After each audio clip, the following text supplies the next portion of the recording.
Again, appreciate everybody today. We've got an action-packed agenda. We are going to hear about an organizational climate survey from our friends at PennDOT, the Pennsylvania Department of Transportation. Welcome, Amanda. We're also going to hear about theory of constraints. Many of you know about theory of constraints, an approach used across Utah state government. We are very pleased to have the executive director of the Utah Governor's Office of Management and Budget, Kristen Cox, who's going to be discussing theory of constraints in Utah. And in Arizona, we've got an experiment this month. We're experimenting with a single improvement, a wonderful improvement there from ADOT. Kismet and Raimundo are going to talk about the high occupancy vehicle HOV Diamond template, which really helps them improve things on that particular activity. And as always, we have our open forum. We'll have an opportunity for folks to ask questions, make comments, and by the way, brag. Your successes that you brag on might be somebody's current challenge at another transportation agency. That's part of the power of a community of practice like the Transportation Link Forum. And our TLF membership is growing. You can see every place in green. We've actually are going to color in a few more places in green. We're covering at least 30 different departments of transportation in the United States, various ministries across the border in Canada, friends in the United Kingdom and in the Netherlands and in Sweden, and various other affiliates, local transportation agencies, and other groups that have interest in improving transportation for all of us. So thank you, everyone. And between sessions, we post things to the Lean Interchange Network site that supports the Transportation Lean Forum. We will post all the slides from this presentation. We'll post the video from this presentation so that you can listen later on if you missed some part of it because of some technology issue, or if you wish to share it across your agency. Those are always at the Lean Interchange Network site, and you see the link there.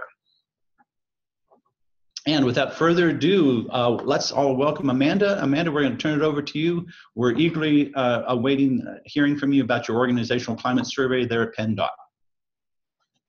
Well, thank you so much. Good morning and good afternoon to those of you on the call today. Can everyone hear me? Yes, we can hear you just fine. Fantastic. Well, thank you so much for inviting PennDOT to present at today's forum. As you've said, my name is Amanda Frank, and I'm a management analyst here in PennDOT's Bureau of Innovation. And I'm so excited to share some of the information about our organizational climate survey and how we've used the results to help drive PennDOT's lean culture.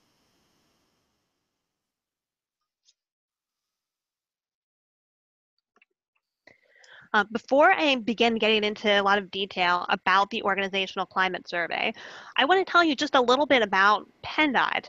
You can see by the graphic on the screen just some of the key statistics that surround our organization. PennDOT is quite large. We employ more than 11,000 people, and over 7,100 of them work on our roadways. We have staff who are engaged in maintenance and restoration and expansion of the state highway system. They also administer vehicle registrations, driver's licenses, and oversee safety and emission inspection programs. PennDOT also has our aviation, rail freight, public transportation, ports, pedestrian, and bicycle programs under us. So our scope is really quite large. We have the 5th largest road and bridge network in the nation with over 25,000 bridges and 40,000 miles of state-maintained roadway. We have about 102 billion annual vehicle miles traveled, and our annual budget is more than $9.6 billion in state and federal funds. Looking more to the organization where I work, which is the Bureau of Innovation, I wanted to share a little bit about what we do. We really serve as PennDOT's lean leaders. Our staff is about 10 full-time employees, and some of the work we do is to evaluate and aid in the transformation of processes and procedures. We guide and support organizations who are looking to reduce costs, make performance improvement, maximize use of available resources, improve quality of products and services, and increase safety. On the screen, you can see a list of some of our BOI services. We offer facilitation services for projects of all different sizes, such as problem solving, process mapping or VSAPs, and organizational reviews. Our Bureau of Innovations also supports the State Transportation Innovation Council. Another service we offer is our employee engagement support. PennDOT prides itself on providing a number of avenues to engage employees. Two of our main engagement tools are up on the screen, IdeaLink and WorkSmart. IdeaLink 2020 is a website where PennDOT employees can go to submit ideas for improvement. The subject matter experts will then review their ideas and implement them after considering factors such as state law, budget, feasibility, and safety. Its partner site is the PennDOT WorkSmart site, and this is really for proven smart practices. So rather than something just being a concept, this is something you've tried and has worked for you, and you want others to know about it. This is something that has helped make your work better, faster, cheaper, or safer. The smart practices in this system are reviewed by subject matter experts to ensure that the practice is safe and aligns with policy before they're published. PennDOT's Organizational Climate Survey is a third of our employee engagement tools. The Organizational Climate Survey, which we also call just the OCS for short, since that is kind of a mouthful, is a biennial department-wide survey that collects employee attitudes about work. It is used to assess PennDOT's strengths and opportunities for development, which serve as the basis for a lot of our A3 problem-solving projects. The OCS was originally conducted back in the 1990s, and at that time it had over 100 questions.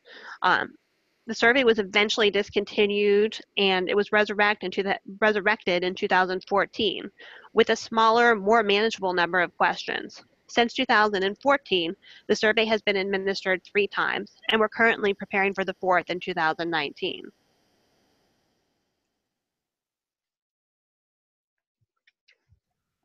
So when an employee goes in to take the survey, they're asked to rate their level of agreement with 35 statements. We reduced the number of statements from 100 to around 35 to make the survey more manageable for participants while still providing enough data to make the survey results meaningful to managers. As I'm sure you can imagine, if you were taking a survey, by the time you got to about question number 40 or so, you'd be wondering, when is the survey going to end? And we found that our participants had that same attitude. So we've really found that our sweet spot for the number of questions is in that 30 to 35 range. So when they're evaluating the statements, it's on a 5-point scale with answers that range from strongly agree to strongly disagree. Participants can also answer not applicable if the statement doesn't really apply to the type of work they're doing. Statements are organized into the 7 categories that are shown here on this slide. We also thought it was important to give them an opportunity to share any other information that wasn't captured in these 7 categories. So we had added an additional comments box, and they can write whatever strikes them in that box. This allows them to provide that open-ended feedback. We also had 4 demographics questions listed at the end of the survey. The demographics questions ask about things like tenure, supervisory status, union or management affiliation, and the organization's name.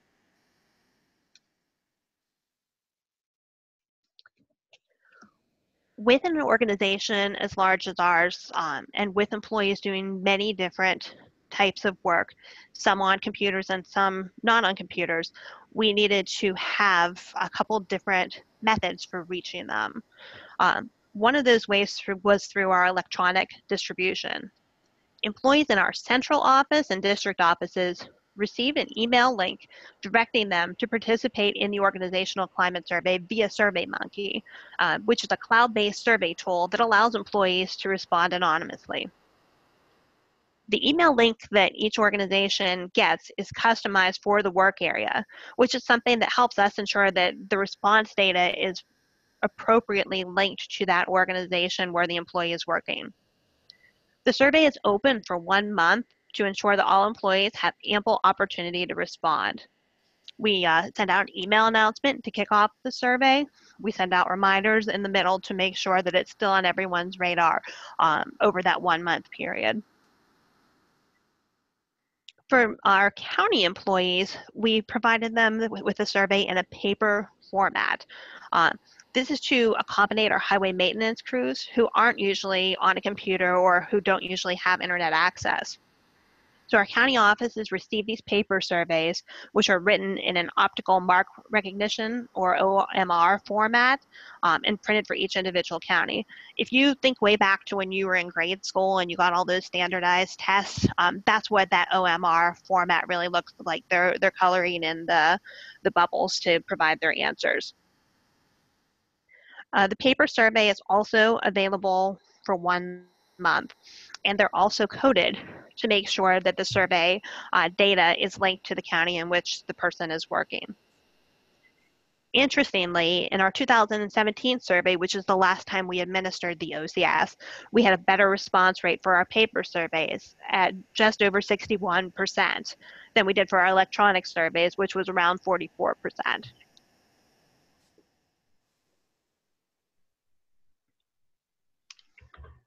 So after we've collected all of this data, as soon as the survey closes, the Bureau of Innovations can start analyzing the electronic data. Because it's in that SurveyMonkey format, we have instant access to that. Our paper surveys are physically returned to our office within 2 to 3 weeks of closing, although some come during the survey and some come much later than that. We ask for them within 2 to 3 weeks of closing. And they require a lot of additional processing that the electronic survey does not require. Paper surveys are scanned, manually uploaded, the data is then converted, and handwritten comments all have to be typed out. With over 11,000 employees and 2 survey formats, processing survey data is kind of a heavy lift. Overall, the data and report preparation process takes approximately 3 months. We provide data analysis and comment reports to all of our PennDOT leaders, and then we also provide our employees with an abbreviated data analysis report, so they get to see the results of the surveys that they've turned in to us. Any concerning comments that come up, we usually just refer those to HR or the organization's leader. So now our organizations have their data, they know what their employees think, and the question becomes, what are they going to do with it? After distributing the reports, our Bureau of Innovations meets with our organizational leaders to review the OCS results and discuss strengths and opportunities for development. Organizations are tasked to create 2 targeted improvement plans, and that template is shown here on the screen, to serve as lean projects for their organizations. The targeted improvement plan document is structured to help them start them down the road of that A3 problem solving process by providing them with the structure for the plan and do. Lean is something that we've been working on integrating into the department for about the last 2 years, although we've been doing continuous process improvement in different formats for the last 30. So this was one of our efforts to really make sure that the managers were able to bridge that gap from what they know to the Lean terminology. A second set of meetings is held about 6 months after those initial meetings to discuss progress with the organizational leaders, capturing the check part of that cycle, and then identify opportunities for moving the initiatives forward for the ACT. During some of those discussions with our organizational leaders, one of the suggestions we received was, hey, we'd really like a place where we can collaborate together. So we came up with this idea to do a SharePoint site. The site is grouped by each of the 7 organizational climate survey categories into those 7 pages. Each category page lists survey agreement statements, several points of contact whose organizations had high scores, so that if your organization is really struggling trying to figure out where to start, you have a point of contact to go to say, hey, what are you doing that has made you so successful? a message board where you can ask questions to your peers, and a place to share your targeted improvement plans so others can go into those plans, take a look at them, and take the pieces that best meet their organization's needs to hopefully help move their projects forward.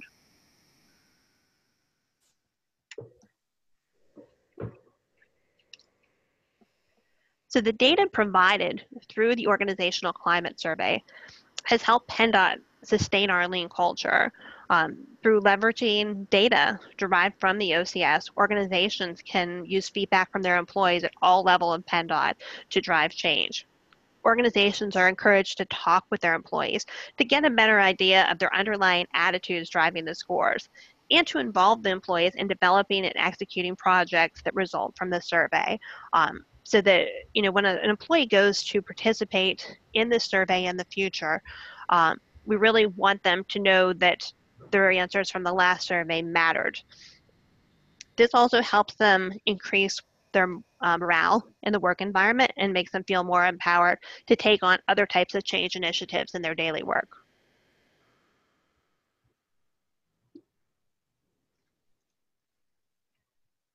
Organizations developing OCS targeted improvement plan shared some of their success stories with us, and we wanted to provide some of those to you here. Directors personally share information about job openings and trainings with employees based on some of the survey results they got back in 2017 survey. Organizations have created employee engagement teams to stimulate suggestions for change.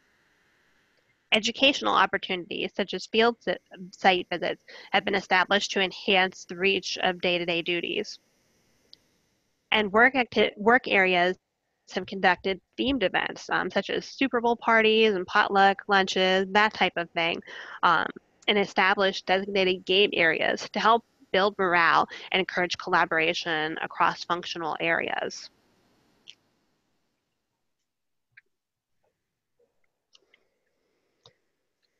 So thank you all so much for the opportunity to share information about our organizational climate survey. If you're interested in any additional details, I'm available for questions next, and also you can use the contact information listed here on the screen to reach out to me, and I'm glad to share additional information. Thank you. Amanda, thanks. The lines are open. Do you have any questions for Amanda? And if you don't have a mic, send them in through the chat pane and we'll read them out for you. Well, you can count on me for a few questions. Go for it, David. David Mullane from Colorado. And Amanda, thank you.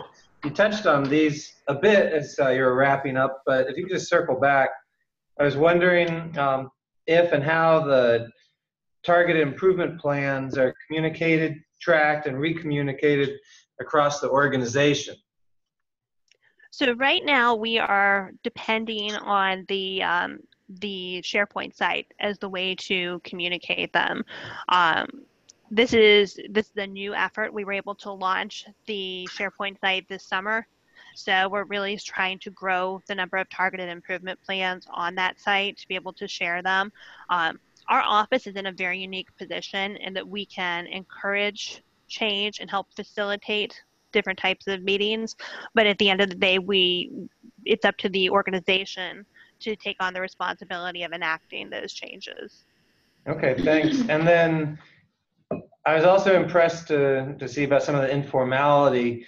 Do you have a gut feel for the response level engagement, and similarly a gut level feel for the alignment of results and your reality?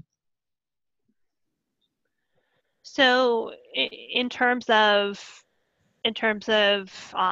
do the results really match up with what we see in a day-to-day context? Exactly. So I think that they're pretty on, and I think what supports them is the fact that many of our leaders have chosen to have those conversations with their employees following the results of the survey. That has really allowed those lines of communication to stay open. I don't think we ever really feel that people aren't open to respond. We get a lot of very candid responses, so we really feel that we are getting fairly accurate information during that survey. Great, congratulations. Thank you. David, thanks. Other questions, comments? I see one from Bob. Since lean was grown in the past few years, can you please describe what challenges, if any, were encountered during the transition using these tools? This is something that we're still building in our organization. We're working right now on the awareness piece. If you used to do something that you called a process map, okay, now we call that a value stream analysis process. We're trying to lay that groundwork so that they can understand how their work and what they're doing fits into the lean methodology. That's a great question. Thanks for sending it in, Bob. I think we got another question coming in through chat. Yes, so we have one that came in from Megan. She asks, she says, I found that people often struggle with using A3s. Have you provided additional training to support this? So we're not quite there yet, to be perfectly honest. Because this is an initiative that we're trying to roll out, this was really our first effort in trying to lay the groundwork for the A3 and that targeted improvement plan that we showed a few slides back. In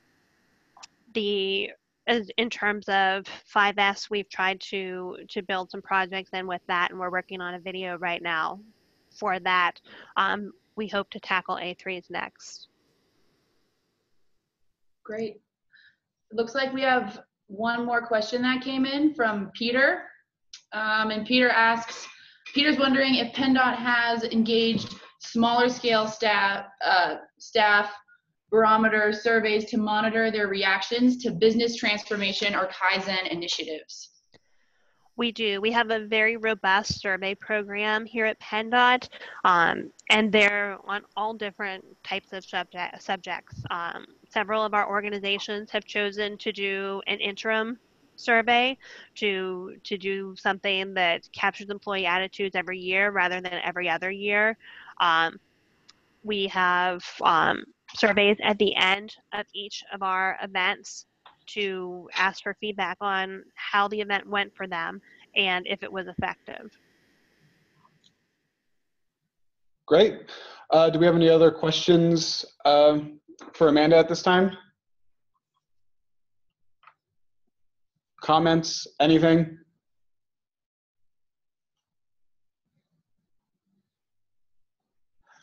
I had a brief one. I was just curious about why you specifically chose to use A3s.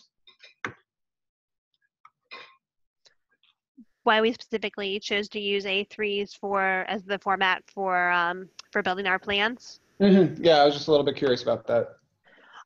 So that's one of the tools that that they're really encouraging us to use throughout the Commonwealth, and it's something that we see a lot of value in, helping our organizations to understand the root causes of the different challenges they're facing. So we thought that this was a great place to start. Great. Any other questions for Amanda?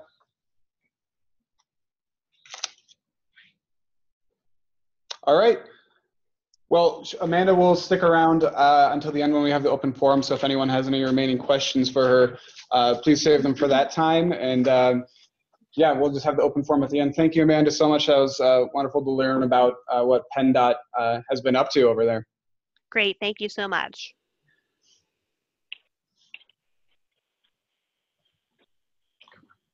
Up next, we have a presentation on the theory of constraints from Kristen Cox over at the Utah Governor's Office of Management and Budget. We're really excited to hear about what she has to say. Kristen, are you there? Yes, I'm here. Yeah, great to be with you guys. Wonderful. You're coming in through crystal clear, so thank you for joining us today. Great. Yeah. Thanks for having me. And so who's speaking right now? Is this? Yeah, this is Niles over at CDOT. Niles. Okay, awesome. Awesome. You guys are great. We really appreciate you building a community of kindred spirits who really want to make a difference in government. So I will be brief. I want to just talk about a little bit about my background, what we're trying to do in the state, and then a 101 to TOC. I feel a little bit like I'm a black sheep in this group because of how we do our methodologies, but I think we're all kindred spirits in terms of our goals and intentions. So just congrats to you guys for bringing everyone together. So I run the Governor's Office of Management Budget. Prior to this, I've run a couple other agencies, both here and in Utah and in Maryland. And actually, at one point, I'm blind. So you guys, I'm not using a lot of slides. So you decided people are just going to have to deal with it. And I was actually a recipient of services way back in the day when I was going blind and lived on the whole, interaction with government. So I've seen it from a lot of different perspectives. And started doing kind of improvement work right during the time of the recession. I'd just taken on a big agency and our caseloads were going crazy. We knew budgets would be cut. And I'd done a lot of traditional process improvement work. And I would find, we've done tons of Kaizens, I've done the DMAX and all that stuff. And I would see incremental progress, really great progress on processes, but I was still struggling about getting big improvements across the entire system, like massive improvements. So we tried a couple other tools, and I learned a little bit about constraints management, and I'll talk about that today. And at the end of the day, when we did that, in the one system where we first tested it, we took the budget from 80 million to 52 million, and our caseloads went up over by 60%. And we were one of the top 10 in the country for quality. And this was across an entire system. And it was actually much simpler. And based off of that, the governor asked me to come up and run the Office of Management Budget. And now we've applied this methodology to every cabinet agency in Utah. So we had a goal of improving government performance across the board by 25%. I'll talk about how we measure that. And we hit 27% last year. Some agencies are up like 110%, across the board and across the entire organization. Department of Transportation has 7 major systems. They were up significantly as well. So we really have figured out how to use this idea of constraints management across all different kind of work environments, from projects to building projects to serving people on social services to business permitting. And I want to talk about how it complements Lean and how I think the two can work together, and also the differences. So the theory of constraints, I don't know how many of you read The Goal. It was based on a book called The Goal by Ellie Goldratt, and it by itself does not teach us enough about how to apply it in government, but I want to give the basic, the essence of it. The only slide I have, and I chose this one slide because I think it's the most important slide, and I guess, Niles, you have it up. I can't tell if you have anything up or not. Does it show A, B, C, D, E? Okay. So this is traditionally what I see systems struggle with. And normally when we go to an agency, including the Department of Transportation, I'm not interested in every little process. I want to know their biggest systems that comprise 80 to 90% of their budget, because I want massive improvements across an entire system that's measurable. So we'll break an agency down into its biggest systems, which is all the processes, the IT, the resources, the people, all of the things that combine to get a similar goal or outcome, to produce a similar goal or outcome. Because I want all of those resources to work in harmony, which we also know Lean is really big on that. So we break down these systems, but what I see is people have a hard time, and I'm sure you've all experienced this, understanding how the individual parts of the system work together, not how well they work individually. So this shows a very simple system, A, B, C, D, E, and F, right? These are, let's say, 5 steps in a process. Step 1, Niles, you're gonna have to remind me, can produce, I think, 20 units per hour. Step 2 can produce, what is it, like 14? Niles, will you read those numbers for me? Yes, so step 1 is 20 units per hour, B is 16, C is 10, D is 14, and then E is 18. Thank you. And this is true, this is very simple, but the point here is true in every system, and I've now worked on 170 major systems, from child welfare to building roads. We're applying this concept to the prison construction actually right now. The concept is the same. So what we tend to do in government, if we don't go up high enough to see the big system, we can start improving every piece of the system. And this is sometimes can be the downfall of Kaizens if they're not applied, I think, to the area that needs it the most. So I could go ahead and produce a lot more efficiency out of A, get it from producing 20 units an hour to 40 units an hour. Or I could go to the last A, B, C, D, E, the last one, E, and get it to produce 300% more, right? But the question is, if I did all of that, would my system actually be more productive? Could I actually get a lot more what I call throughput, which is completed work, more roads built, more permits issues, more procurements done with a quality standard completed? The biggest issue in every system is that we're only as effective as our biggest constraint. So you can see in this example, C can only produce 10. My system is limited by its constraint. If C can only produce 10 units, my entire system can only produce 10 units. So if I do improvement work on A and B and D and E, I've spent a lot of time and resources, but I have not, and I've improved individual parts, but the system of itself is only limited by its constraints. We're only as strong as our weakest link. So we had a big conference last week, and we had a student of Taiichi Ohno, one of the last living students of Taiichi Ohno, who is the founder of the Toyota production system, come really talk about how the TPS system has been misunderstood, because the goal isn't to Kaizen everything. The goal is to Kaizen the area that's really constraining the organization. And when we do constraints management, we go and look at where is the true constraint, and it's different than a bottleneck.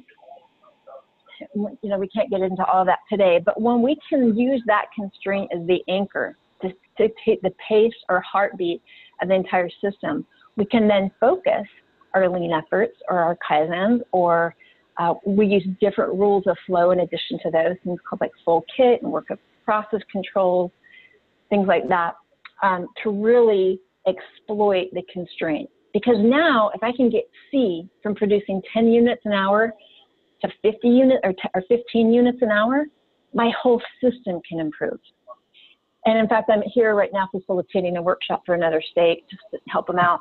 They're about to launch a $200 million IT system, and they have improved everything but the constraint, and they're basically throwing money down the toilet right now.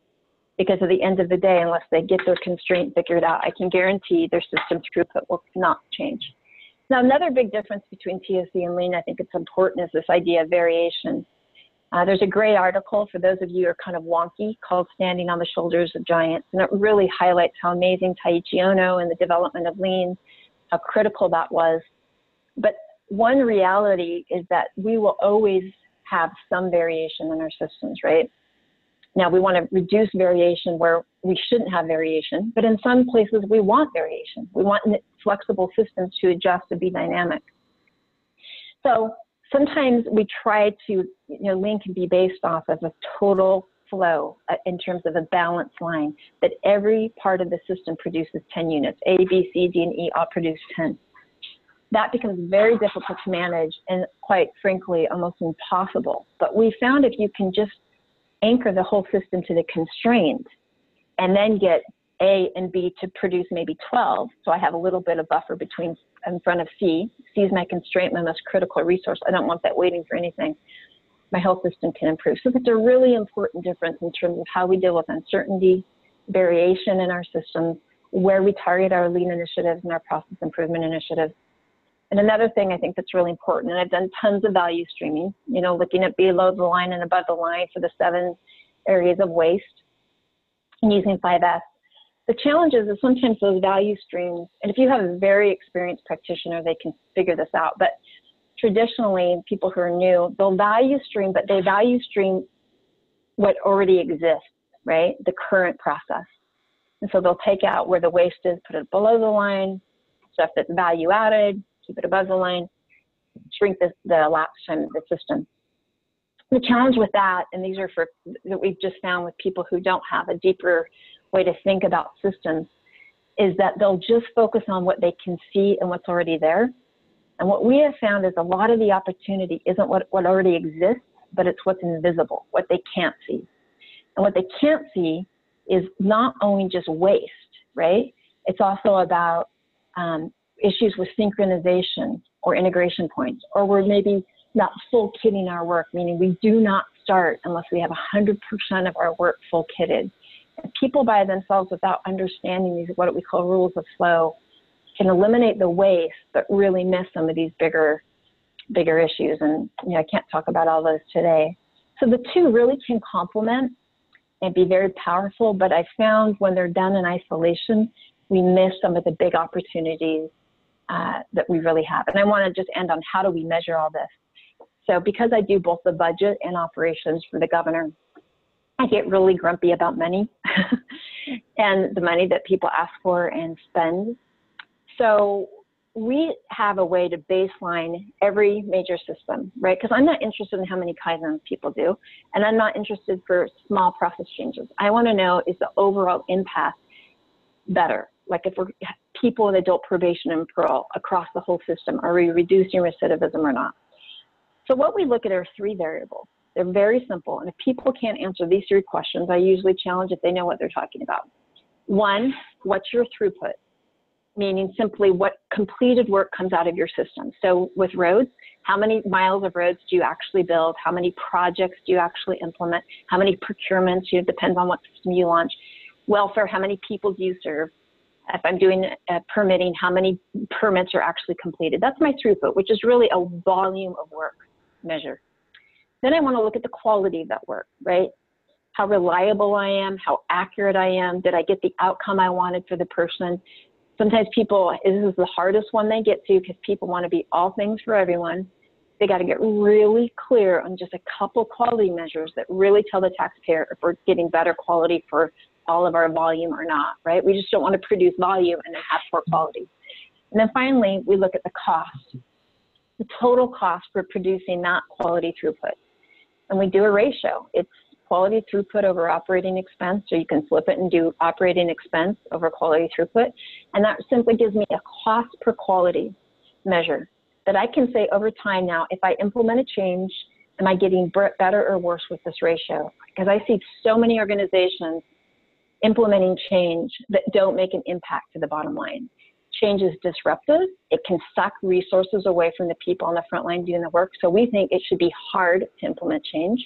People should be very thoughtful, be very deliberate and very precise about where they're implementing change. And then it better show a big impact to the bottom line. So if you implement a new IT system, which is very expensive, you better get faster or better quality services. This is the challenge here in the state I'm at right now. So that's how we measure to know at the end of the day. And we can do this across all agencies now, so we can aggregate across the state. That's how I know if we're 27% better, because I know for every dollar invested, we're getting more throughput at a higher quality standard. And it makes it really easy to be accountable to the legislature, to customers and stakeholders that in fact we are making a difference. So that's a summary of what we do. There's days of work behind this and a lot of other things we could talk about, but that's in essence. And we've done this at transportation and permitting, snow plowing, procurement. And then in January, we're starting to tackle road construction itself, which is the biggest problem with road construction and delays is time. And that has to do with the synchronization issue. And TSC has a whole solution for how to synchronize so that we don't have subcontractors and we're waiting on the ground for subcontractors to sync up. So we'll be starting out in January. So that's a lot. Any questions? Thank you, Kristen. I think we got some questions. Here we go. That's what I'm here for. So this is David again. A couple of things on numbers and then a couple of conceptual things. Just wanted to clarify, when you wanted to raise C from 10 to 15, that was so that it would be really close to its neighbors. Is that right? So there's not a whole lot Well, actually, so this is the beauty of TOC. When I see the whole system, we just did this whole project at Juvenile Justice Services. Let's say I get C to 15, maybe I get C to 40. I want C, my constraint, to get as high as I can. But what happens now when I step back and see a whole picture versus trying to improve every process, I can shift my resources, right? So if I have too much capacity at A, I can shift it to C, to my constraint. Because ultimately, there's 5 focusing steps we use in TOC. Find your constraint, exploit it or maximize it, subordinate everything else to the system constraint, and only then do you add money. So if I can get C to 15 or 20 or 30, then I can look at all my other resources across my organization and see, maybe I have extra capacity here. I should move it to C, or should I put it at A so that A and B can produce enough to keep up with the volume of C. So I start to be able to see, like I said, with juvenile justices, once we found their constraint and really understood what their problem was, we shifted resources from one part of the organization that was over-resourced to where their constraint was. and we're going for a 25% reduction in recidivism in youth, and you just never see that in the country.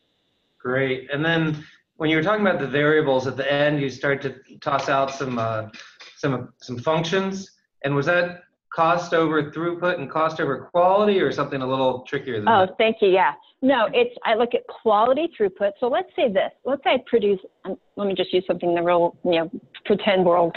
Let's say I'm a manufacturing plant. I produce cars, and I have 100 cars that I produce a month. So that's my throughput. But let's say only 80 cars, 80% meet my quality standards, which means I only can sell 80 cars, right? The other 20 don't meet quality standards, so they're not worth my time. I've actually lost money on that. So we look at throughput, but how much of that throughput met our quality standards? Because that's really what the customer wants. The customer doesn't just want more throughput. Yeah, great, I can get faster and build faster roads, but the roads are junk, so I got to rework them all, right? Well-known and means quality at source. So I want to hit my throughput has to meet quality standards for that to count. Then I divide my quality throughput by operating expense, or operating expense by my quality throughput to give me a cost. It costs me $57 to make a quality decision. Now, over time, if I'm doing the right kind of improvement work, I should be able to bring the cost down for every kind of quality decision or quality project that I do. Does that answer your question? Yeah, so cost over throughput for that last one. Yeah, it's quality throughput over cost is what we do. And we have a thing on our website, our office, that breaks this down a little bit. Okay. And then I thought you might be interested to know that HP's camera division 10 or 15 years ago adopted a series of constraints they called manage the buffer for project management. And nice. That really helped them a lot. And if you were really interested, you could go through Gary to get to me, to get to Lisa, who was the real expert. No, that's great. CCPM, it's called Critical Chain Project Management, is the traditional way TOC has looked at projects, which is buffer management. There's a whole philosophy behind that. I think CCPM is great. It doesn't go far enough, though. So some of the real simple tools, a full kit and work in process controls to deal with synchronization issues, we found combined with CCPM is where the real power is. Cool. So it's wonky stuff for those of you who are in that stuff. And I don't know if we have time, but I was really curious about the difference between a bottleneck and the constraint. And we have a question related to that from Anthony also. So Kristen, this is Gary. You. Gary, we get to talk finally. I see your posts all the time. I appreciate that, and I hope someday we get to meet in person. Yeah, me too. Anthony from the New York DOT has the same question as David here. Difference between constraint and a bottleneck. Okay, great question. So look, one way we want to deliberately design in our system where we want our constraint to be. So let me give you an example of a doctor's office, which we can all appreciate.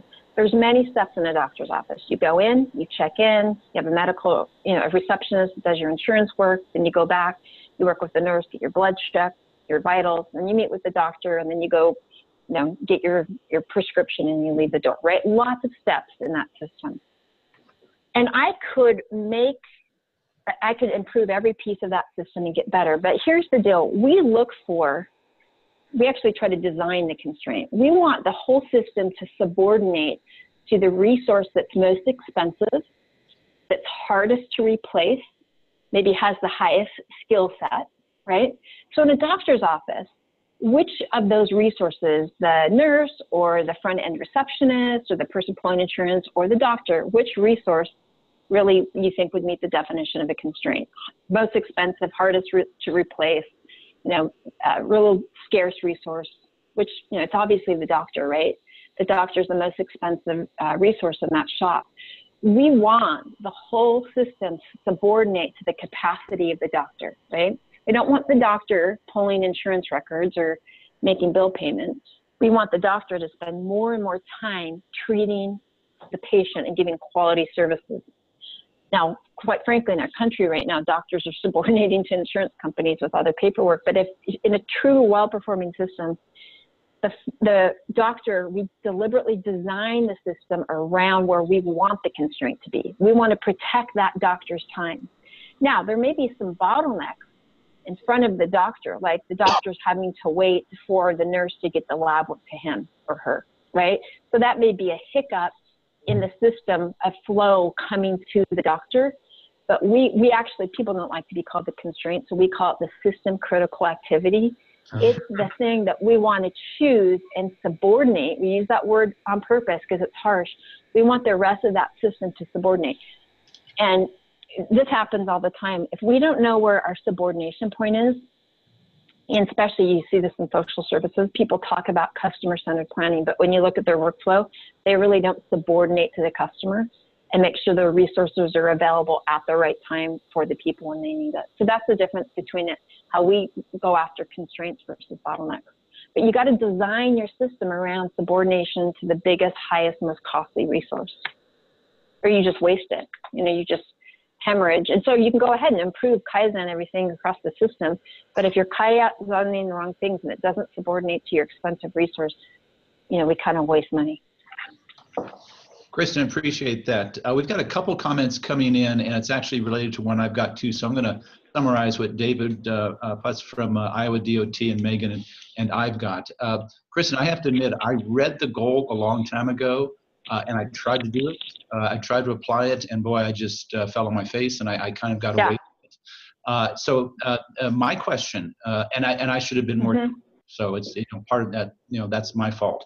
The question from all three of us, from the two folks that are chatting in, do you have some resources that you would recommend beyond the goal that says? Yeah. So and I agree. I read the goal the first time. I'm like, crap, what in the heck is this? I mean, I've spent the last 11 years breaking down TOC, because let's be honest. So first of all, the word TOC is horrible.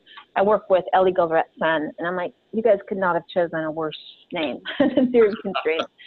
It's really wonky. Sometimes a lot of practitioners have overcomplicated it, and it has not been made accessible for people in government. So we've spent 10 years, basically all of government, we think it's so complicated, it's not. All of government can be broken down into basically 8 work environments. There's project environments, there's social service environments, there's transactional environments, there's regulatory environments, there's a few more. And each one of those, they're not that hard. They have some generic patterns, some generic challenges. I don't care if I'm serving somebody in child welfare or somebody in juvenile justice. Those kind of problems are the same. I don't care if I'm building a road or building a building. The challenges are similar. So there's a couple, I do have some information. We actually we're now requiring all people in state government, if they want to get promoted, they have to go through a basic training to understand how to manage flow. And I just wrote a book, and all the money goes to the National Federation of the Blind. I don't get a dime off of it, but it's called Stop Decorating the Fish. You can go to stopdecoratingthefish.com, and there's a free workbook you can download and the book. But I also, if you're interested, Gary, I'll pull some of our training curriculum, just the basics. I mean, it's very, very basic. We're putting all of our practitioners through a 2.5-day training in the next couple of weeks to show them the basic rules of thinking. How do you think? This isn't about tools. This is about how do you think differently. And if we can get people to think differently and change the mindset of focus, like focus, focus, focus. Don't go change everything. Focus on the fewest things that are going to make the biggest difference, and then we can teach the tools. But I'll shoot you guys some basic training, because I agree. We had to struggle and wrestle with this stuff for years to make it work for government. Well, Kristen, I appreciate that, and I appreciate you making me feel better too. So, oh my gosh, yeah, it was a nightmare. So push that to me. We promise that we will push that out to the notes, and we'll push it on to the Lean Interchange website too. Kristen, we've got a few other questions, but we also have another presenter. Can we actually push maybe 1 or 2 more questions to you, and then if we got more coming in, can we push those to you by email, and we might post those? Yep. I'll do 1 or 2, and then I'll respond via email for sure. There's one here from Virginia, from PennDOT. At a high level, can you describe how you apply this to road construction and the biggest challenges that you might be facing there? Yeah. So we did a small pilot, and we'll be looking at scaling this in January. So here's the biggest challenge on road projects. Oh my gosh, we could spend an hour on this. There is usually there's 3 issues. full kit, work in process controls, and synchronization issues. So number one, full kit. We do not start a road project until we have all of the stuff we need to start. So we see projects start and the easements aren't figured out yet, or utilities aren't covered yet, or the contracts aren't in place. And then even in the project, we start the next phase without a full kit. And we are rigorous about full kit, meaning, this is what I'm doing with this team here in North Dakota today. You do not start the work, like do not start it unless you have the requirements, the documentation, the decisions, the tools, and the materials ready before you start. Okay, that sounds simple, but we measure it, we enforce it, because what happens, and this is a quality at source issue, right? That this is the origination of Kanban. We don't want to move any work forward that isn't quality, right? So we full kit, we build quality at the source into our full kit at every phase of the project, and people get lazy about it. The second thing is work in process, meaning we have too many people start too much work at the same time, and the more we bad multitask, the longer everything takes. We have a culture where we think the sooner we start something, the sooner we'll complete something. I can show you all the data. That's actually not true. We want to do one thing at a time, complete it before starting the next thing. Now, here's the problem with that. When we have subcontractors on projects that are bad multitasking, meaning they start a project, they stop, they start to go work on another project, we need them back, but they're not available. It means they have too much work in process control, so they're not available to complete our project. The biggest challenge as we move into this is in contracting to allow for our contractors to focus and be available. So in that thing I showed you, A, B, C, D, and E, our problem in government is we think every resource needs to be busy.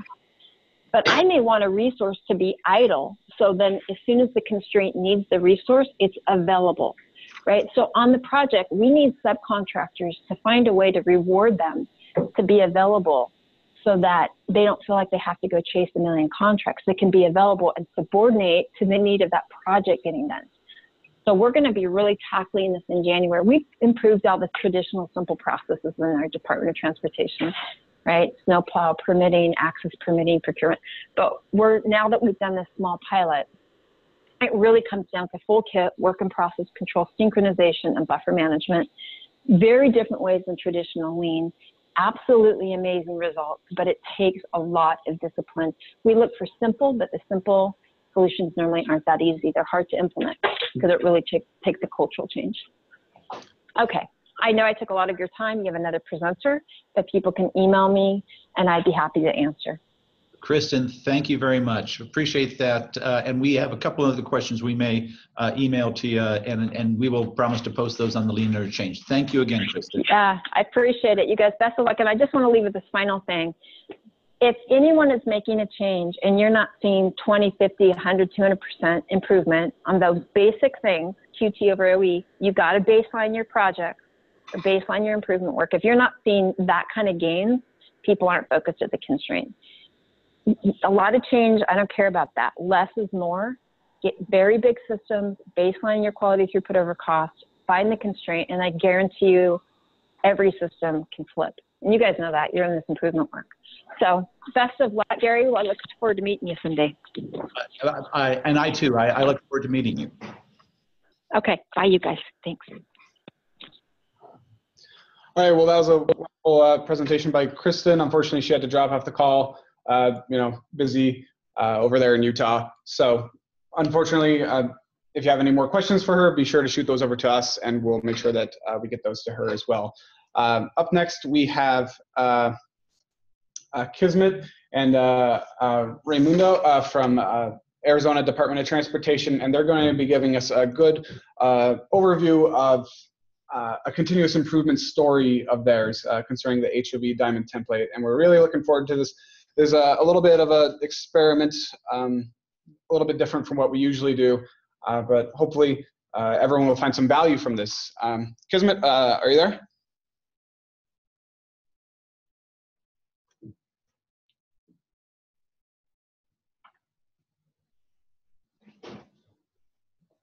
You might need to unmute yourself.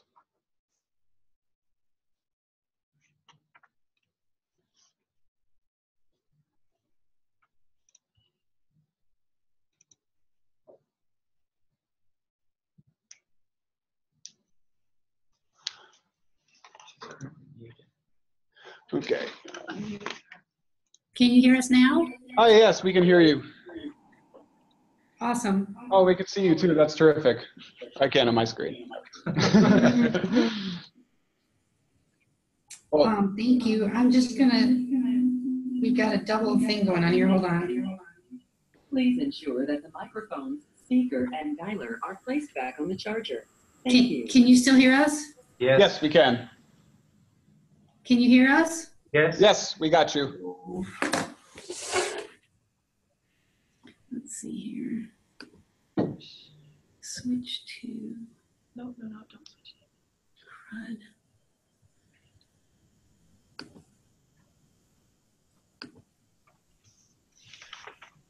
You can hear us. Okay. Yes, Very we good. got you. So thank you for having us this morning. I'm going to turn this over to Ray. Ray and his team are the ones who developed this amazing technique to save time and money when managing the HOV lanes in the metro area of Phoenix. Morning, everybody. Hope you guys can hear me pretty good. My name is Raimundo Baca. I'm here with Kismet, and I'm going to talk to you about our HOV Diamond template and also our continuous improvement journey concerning our fog seals and flush coat, aka flush coats. Just a little background on the Department of Transportation. We're a central district. So within the central district, hold on a minute. Keep going. Oops. Okay, here we go, guys. Okay, within the central district, we support 5,849 lane miles. That includes 2,225 HOV Diamond symbols.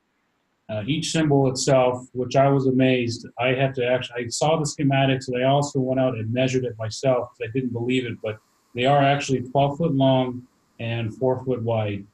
And approximately it's $4,000 to install 10 diamonds.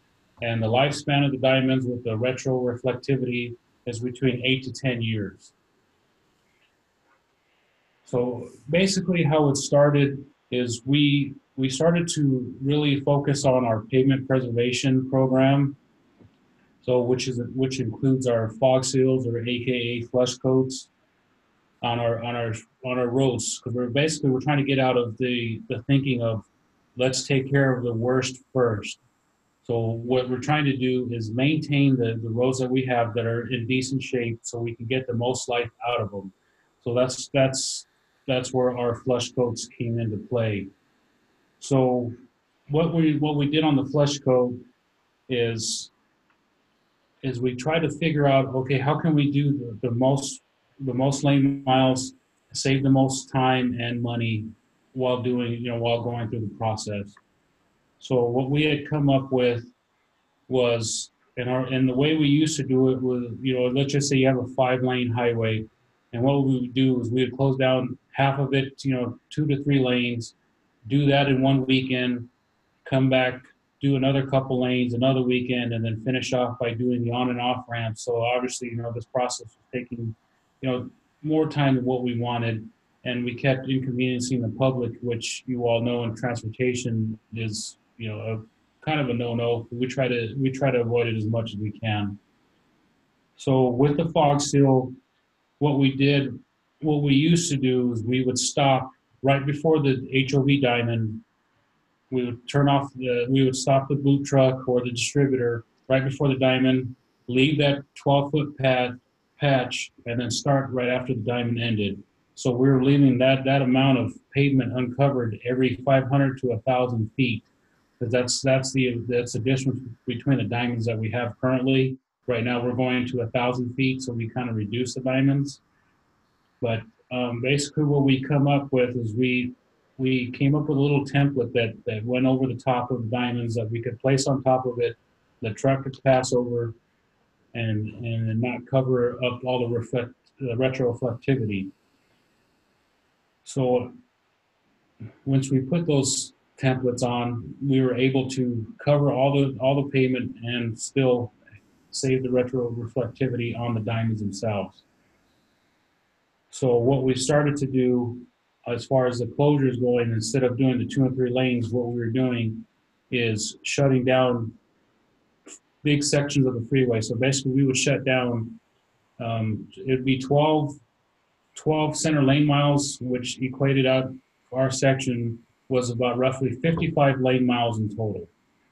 So there was no traffic on the freeway itself. So we reduced the barricades that were needed. We reduced the manpower that was needed as well. So that saved us time and money there. The 3 challenges we had was we put on ourselves was to preserve the diamonds and the skip stripes, complete proper pavement treatment, and reduce lane closure time. With those, when we achieved those, we saved roughly, well, on the traffic control itself, one day we saved roughly between $25,000 and $30,000. And then with the HOV diamonds, you know, not having to retape those or replace them, you know, we saved a bunch of money there. So on our projects, we started out closing one side of the freeway going southbound, and then the next day we would go to northbound. We've actually worked ourselves now to where we're shutting down both north and southbound parts of the freeway, and we're doing over 100 lane miles within 8 hours. We have a little video coming up on the next slide to show you our process. So I'll go ahead and let it play, and if the sound doesn't come up, I'll kind of narrate it for you, but this just gives an overall view of our process. So you don't need to click the link, just click on the video. Click on the picture. Click on the picture and it should start playing. Or that little play button in the bottom left there on the triangle. So go back up onto the video and go over. Any suggestions, Niles? Right there. I got it. Got it. Thank you.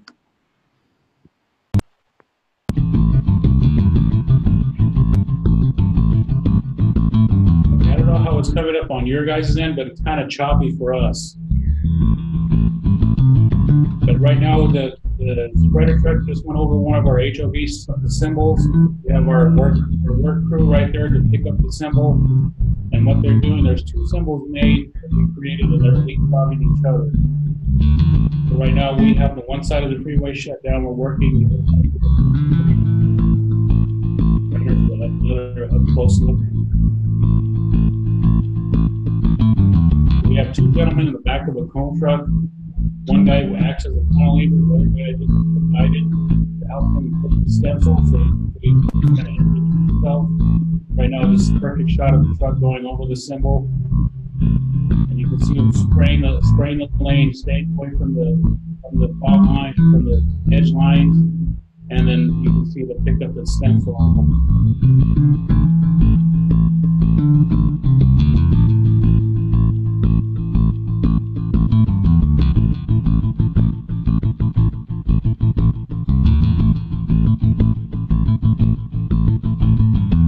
So as you can see that, you know, we can move along pretty fast within the HOV lane by doing this process. We're not slowing down the drivers or the progress on the other lanes. Basically, we have, I know we don't need one spreader right now, but we have 8 spreaders at a time. But right now we're doing both sides of the freeway, so we would use 4 spreaders on each side.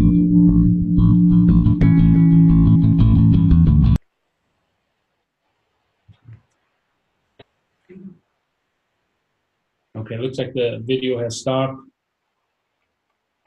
Yeah, that was it for the video.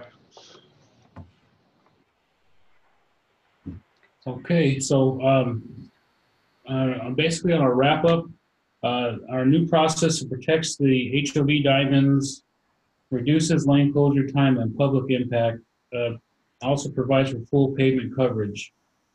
We're still trying to verify it, but we believe we might have hit a record we did 155 lane miles in roughly 6 to 8 hours, and our company is trying to verify that to see if that was the largest flush coat job in the world.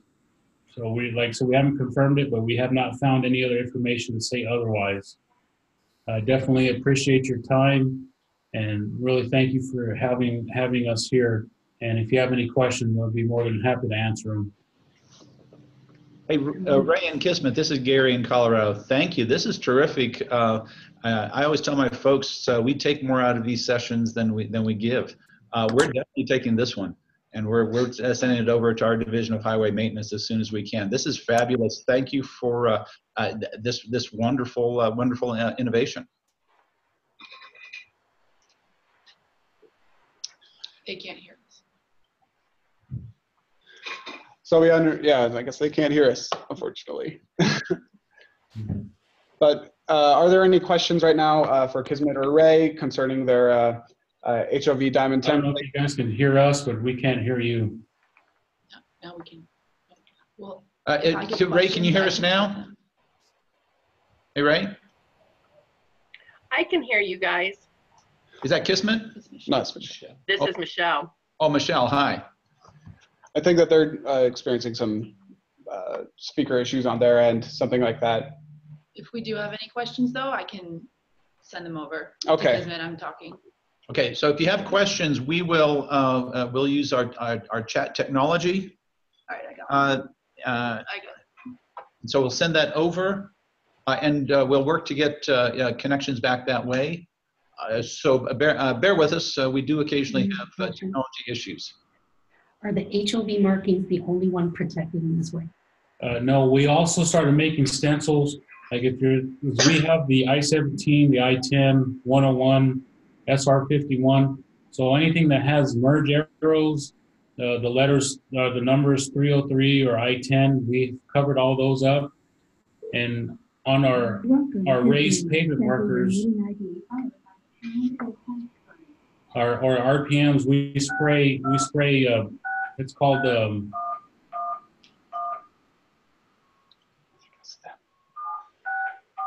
to rejoin.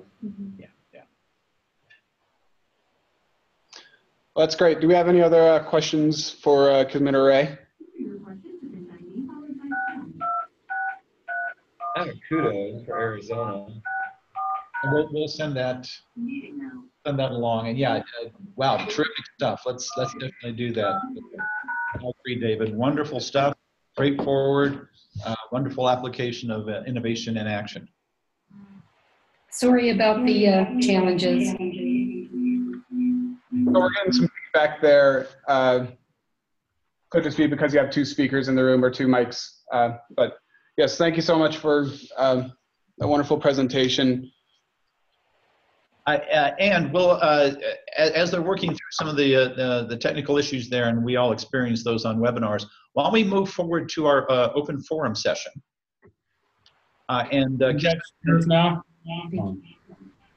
I'm sorry, say again? We wonder if you guys are able to hear us now. Yes, can you hear us? Yes. Yeah. So there's a little bit of a feedback there, so you may want to mute one of your microphones. Yeah, there you go. Awesome.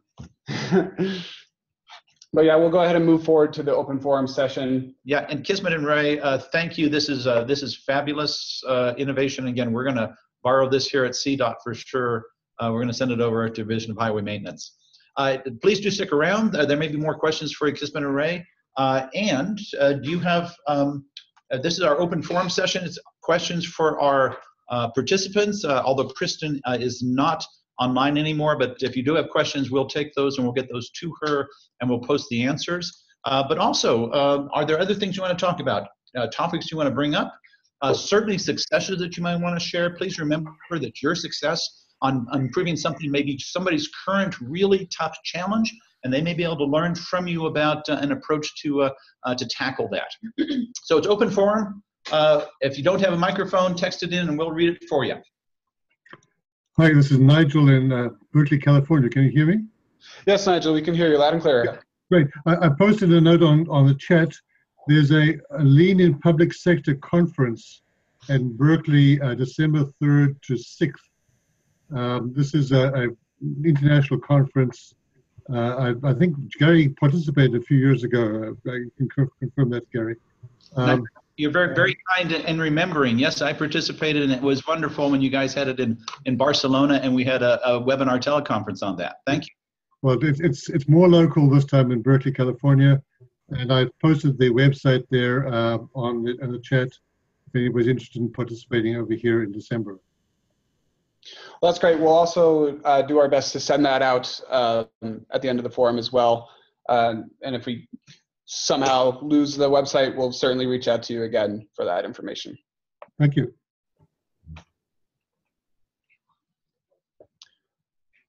Any other successes that anyone would like to share? This is your time to brag or figure out any common solutions to common problems that may be affecting you right now, or any other thing that you really want to talk about with the Lean Forum.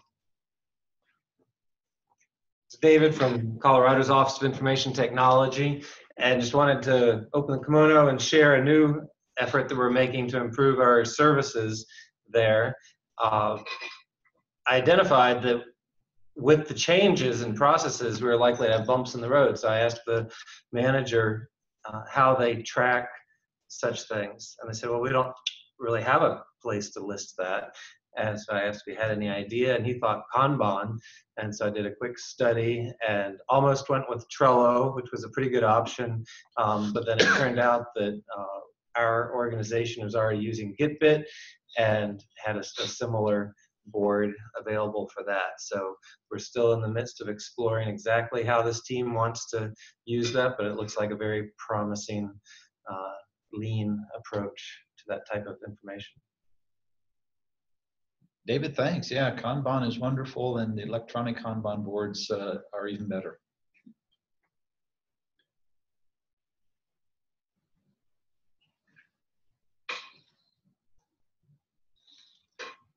If you have more comments and you don't have a mic, please do be sure to put them in the chat pane. We'll read them out for you.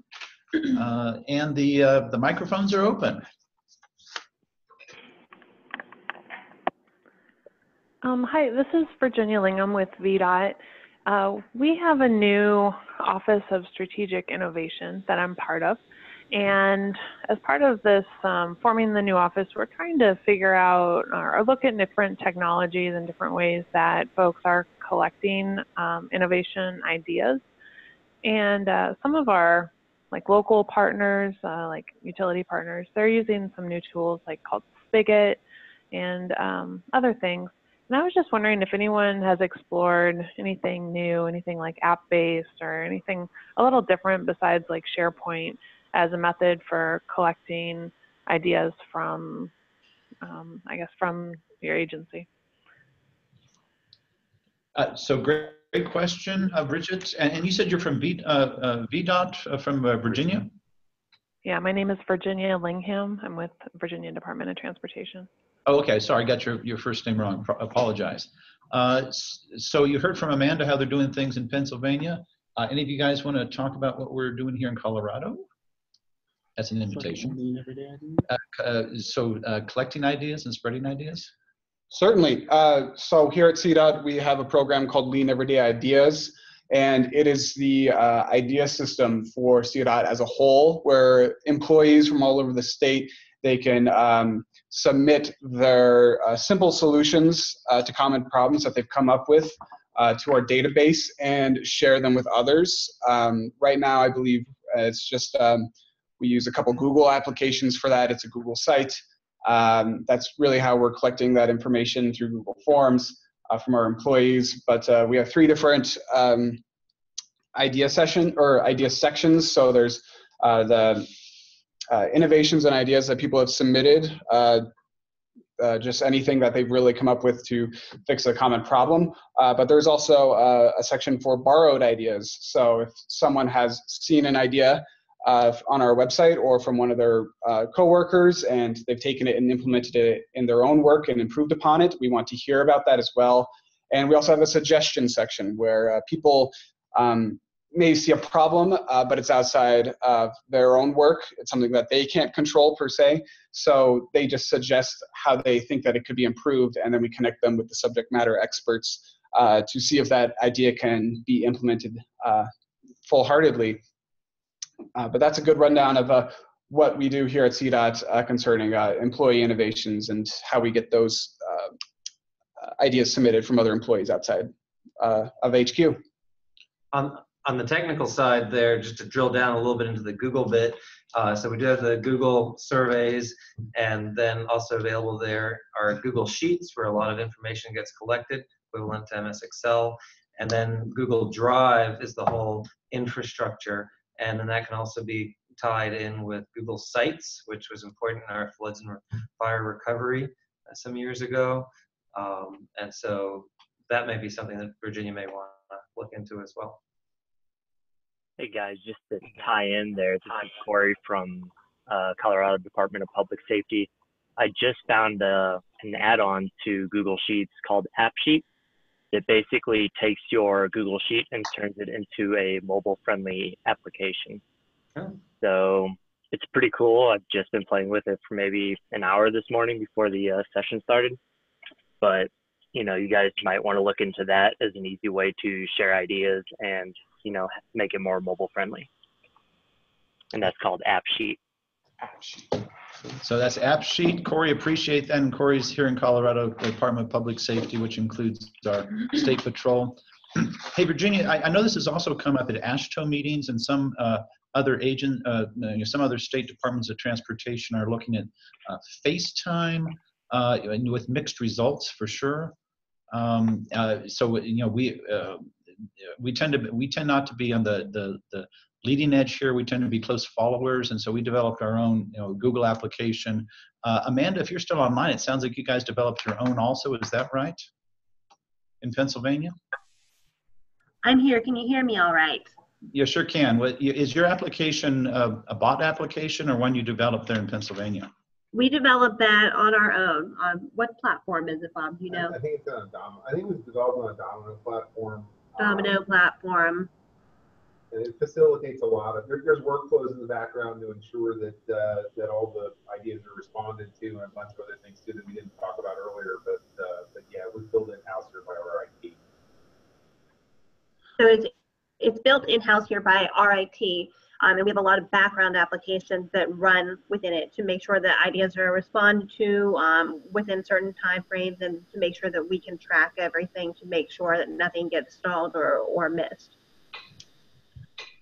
That's great. Thank you so much for sharing, Amanda. Absolutely. Anybody else want to respond to Virginia's thought there about other ways folks are collecting things?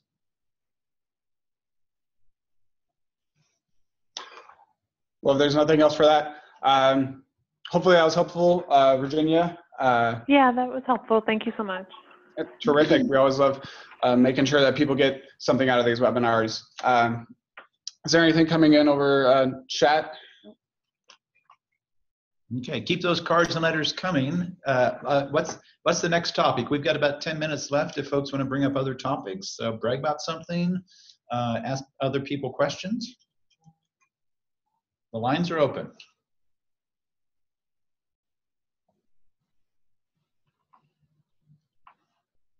I was just going to congratulate Arizona. I recently drove on their 64, 180, and I-40, and felt like I was back in Virginia. I grew up in Virginia, and really appreciate the highways there. We have some real challenges that our CDOT works hard to maintain here, but I did enjoy driving in Arizona this weekend. So kudos to ADOT.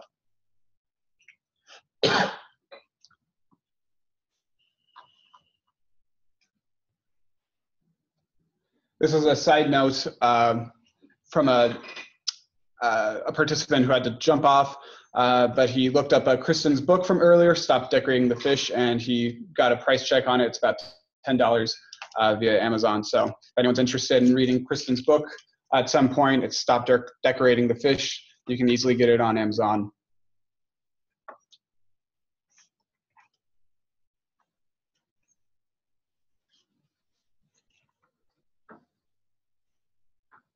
One more call for questions, thoughts, topics, issues.